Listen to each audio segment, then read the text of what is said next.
gamo na jini ne, hakan yasa na ɗauki makaman yaƙi da shi a duniya. Na gina fahimtata akan duk abin da mutum ya cika sosai ya bashi wuya. Ku fahimce ni da abin da yanzu nake son yi ma wasu nuni da shi da manuniya. Ai ne gane dangishin kwaɗo sai Ubangiji mahaliccinmu wanda ya ƙagi dare da safiya.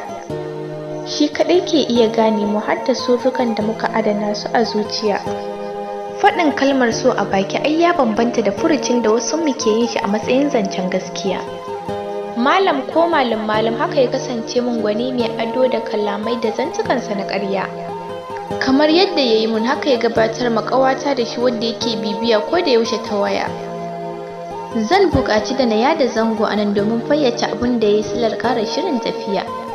Mai sauraro ka dakace ni da abin da zan zo da shi wanda na yi aniya.